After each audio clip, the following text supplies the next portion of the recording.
Meet the F-117 Nighthawk, America's original stealth plane.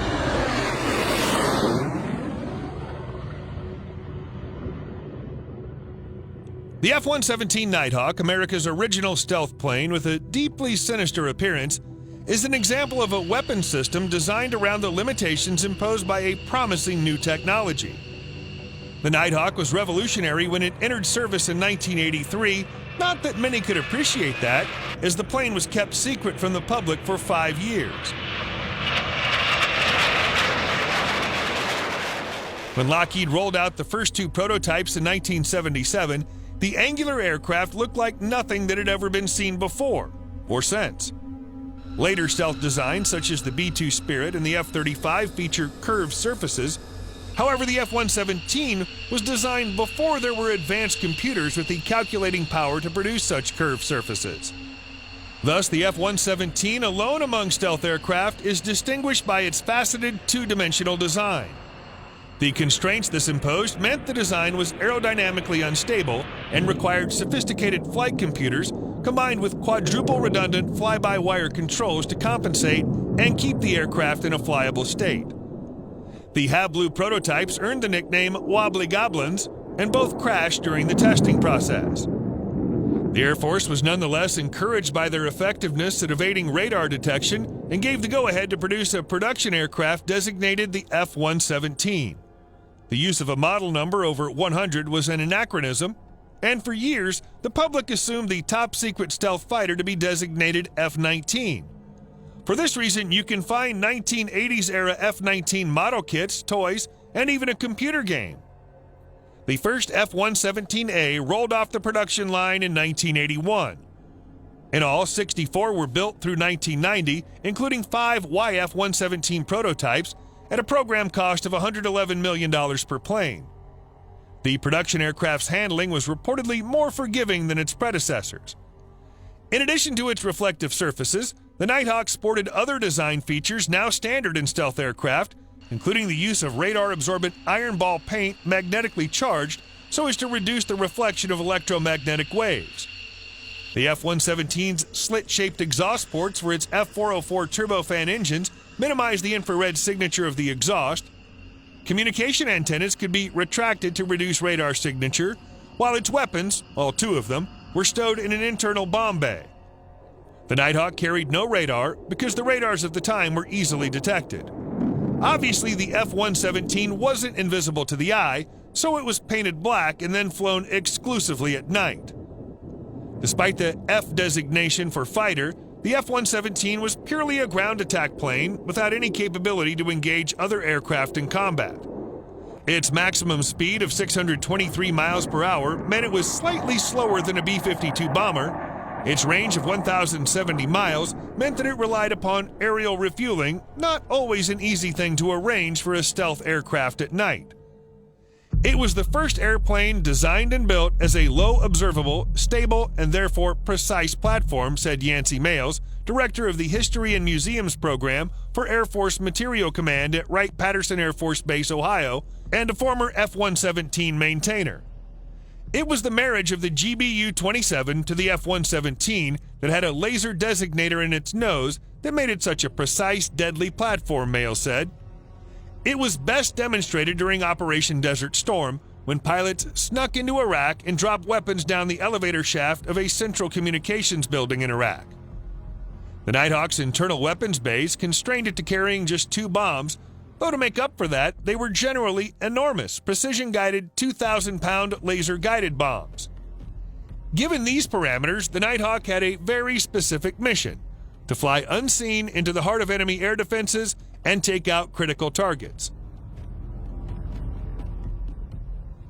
The first Nighthawk flew on June 18, 1981, and the original F-117A unit, the 4450th Tactical Group, renamed the 37th Tactical Fighter Wing in October 1989, achieved initial operating capability in October 1983. The Nighthawk originally saw combat during Operation Just Cause in 1989, when 2 F-117s from the 37th TFW attacked military targets in Panama. The aircraft was also in action during Operation Desert Shield. Retired Colonel Jack Forsyth remembers being excited when he initially flew a Nighthawk while stationed at Holloman Air Force Base in 1995. It was a unique experience, he said. It's probably the same feeling that a lot of our single-seat F-22 Raptor and F-35 Lightning II pilots feel today.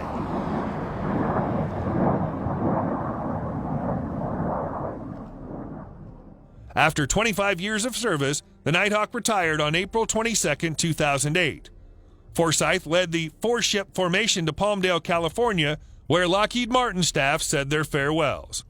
"We lowered the bomb doors of each aircraft and people signed their names to the doors," Forsyth said. "It was really just kind of neat.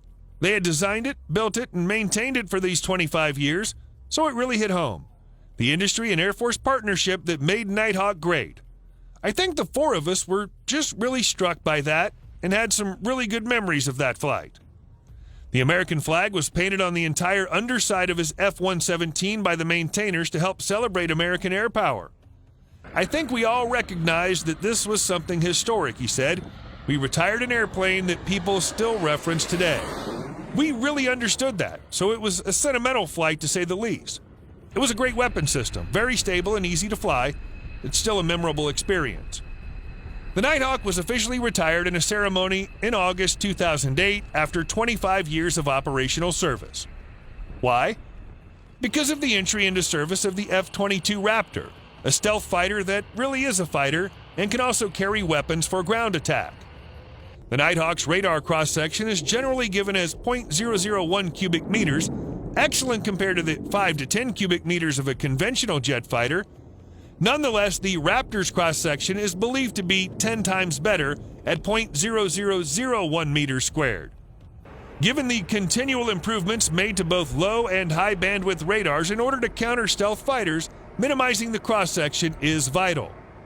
The Raptor is nearly 3 times as fast as the F-117, is highly maneuverable thanks to its vector thrust engines, and can carry both air-to-air and air-to-ground munitions. The Raptor also has an active electronically scanned array, ACER radar, that can be used while keeping the fighter relatively stealthy.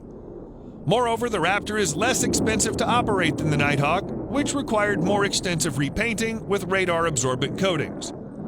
Thus, the F-117 was retired 3 years early to free up money to purchase additional Raptors, of which only around 120 are in operational units. Other stealth aircraft in service include the F-35, a cheaper and less high-performing multi-role fighter than the Raptor that nonetheless boasts superior data links and electronic warfare capabilities. For ground attack carrying heavier bomb loads, there's the B-2 Spirit and the new B-21 Raider. At first, the F-117s were placed in climate-controlled hangars in a condition to be reactivated if needed. A few were even spotted in 2014 flying on test missions. For several decades, the F-117 offered the United States military a unique ability to slip through enemy air defenses and take out high-value targets with its precision-guided bombs. However, the Nighthawk's first-generation stealth technology limited the roles it could fulfill, and decades of advancement have pushed the envelope further in what stealth technology can achieve. The Nighthawk, nonetheless, was the first step in a revolutionary development in modern aerial warfare, and paved the way for the more capable aircraft that will rule the skies of tomorrow.